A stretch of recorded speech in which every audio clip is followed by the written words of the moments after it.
everyone, and welcome to today's Drama Hospital recap. As always, don't forget to subscribe so you don't miss any of our videos or recaps. I hope you had a great weekend, and let's get right to it. So at Julex's place, because pretty much that's what's going on right now, after Julian tells Alexis how deeply he feels about her, because confesses he's been telling her how much he loves him, so it's not really like confesses, but Alexis, she recognizes him and kisses him. So then she says that she didn't mean it, she just wanted, and as much as he wanted her to kiss him, he didn't want it to happen because she was drunk, so, and that he's scared for her.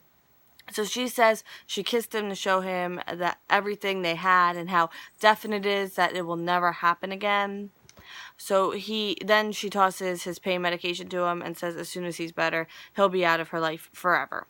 So at the PCPD, police take Franco in, and Elizabeth had called Scott, so he's already there. Scott immediately defends Franco because, you know, that's what he's supposed to do. And Dante says he just wants to talk to him because of Franco's altercations with Tom Baker. So Franco says that he'll answer all the questions and he has nothing to hide. He'll even give a statement. So yes, he fought Tom Baker, he threatened him, you know, all that happened. Everyone saw it, so there's no point in denying it. But he didn't murder him. So Dante gets a call, and Scott's going to go out and try to see if he can overhear the call. And he wants Franco to stop talking to Dante. So then Elizabeth asks Franco about the bad thing he did to Tom that he was going to tell her. And she demands to know. Like, she won't let him skirt around it. So he apologizes for not staying away from Tom Baker like he promised he would. And he says he did something to Tom, and it seemed like the right thing to do at the time. And she's like, look, just tell me, did you kill Tom Baker? So he says, no, I didn't kill Tom Baker. He wanted to just stop him from bothering her, and he was trying to get him to miss his parole meeting. So then he says exactly what he did, dog crate, studio, drugging him, you know, all that fun stuff. Righty cat, righty cat. So he says that when Tom got out, that he got put in the dog crate, and she's like, yeah, you deserved it. And, you know, she says it's what happened was wrong on so many levels, and I have to say I agree with Elizabeth. So then he says there was no way he was going to let Tom Baker go near the woman he loves, and I feel like that made everyone let go for a second. So then Dante comes in and says they'll have to finish another time, something came up, and Scott heard the name Tom Baker on the phone, but he doesn't really know the context or what's going on. So then he tells them not to say anything to police if he's not there. So Elizabeth says she'll take Franco home, so it's like, oh, has she, you know, forgiven him a little bit for, like, what he did, because, you know, now he loves her, this, that, and the other thing. And Elizabeth and Franco see the murder weapon on the way out. That's what Dante was on the phone about. They had found the murder weapon, and it's a folding knife. At the park, I think it's the park, Jordan is on the phone on police business, and she runs into Andre. So he was at Kwanzaa festivities. She asks what it's like. She doesn't know much about the holiday, and it was a really nice education moment. I love when General Hospital does stuff like that. And he says the 7 core principles give him peace of mind, and she wants to spend time with him and talk with him. So he says he's thought about what he did with Curtis and the phone, and he says that, you know, she was right. He was feeling really insecure and he overstepped, and he's realized how much he missed her and wants to pick their relationship up. So she accepts his apology and she's sorry too. She doesn't want Curtis getting in the way of their relationship. So he got her a gift because he never planned on not spending the holidays together.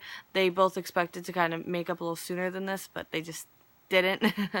And to his surprise, she got him a gift too. At Sunny's place, Nelle leaves and Michael's going to go drive her home. Carly wants to be alone with Sunny. She knows he and Nelle were lying to her, and apparently she knows why, but she doesn't really know why.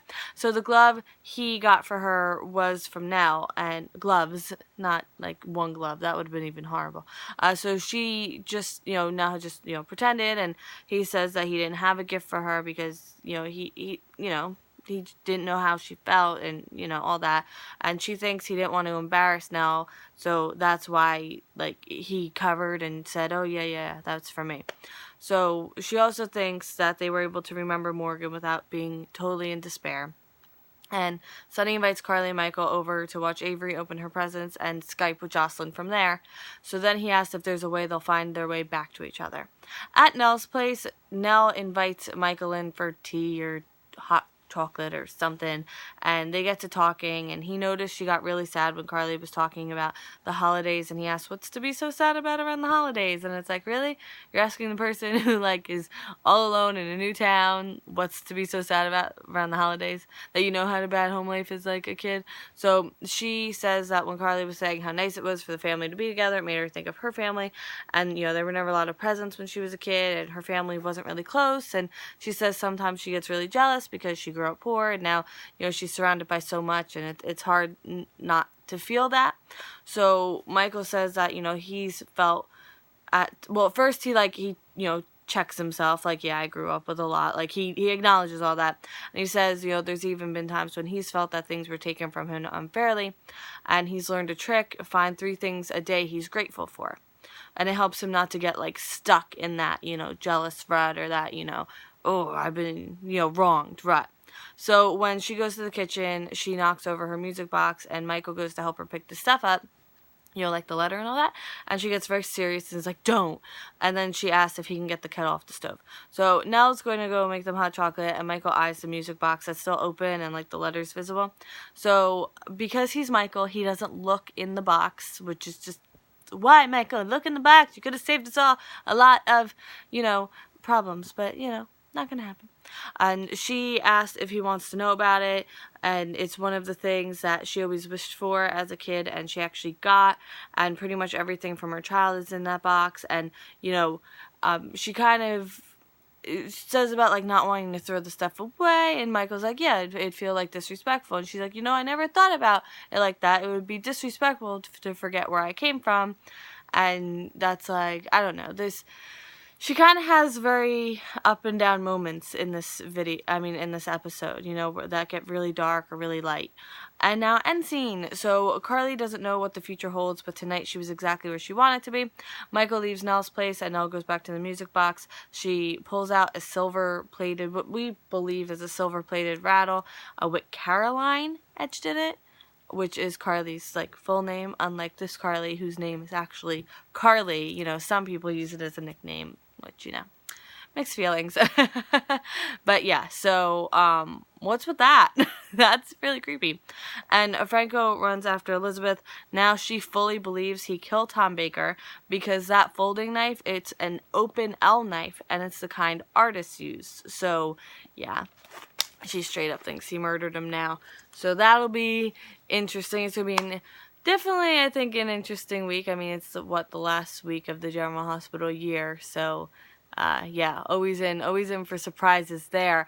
And I don't have the little calendar with me, but I finally named the game. I'm going to call it a game for next year, the Guess the Date game, where, you know, you guess when you think the next proposal or death, when this whole Nelle and Sunny thing is going to come out, like, around there, and whoever's closest wins, you know, the round of applause from We Shouldn't Sing. Or you could win ECAT. I'm just kidding. You'll win an ECAT, a wave.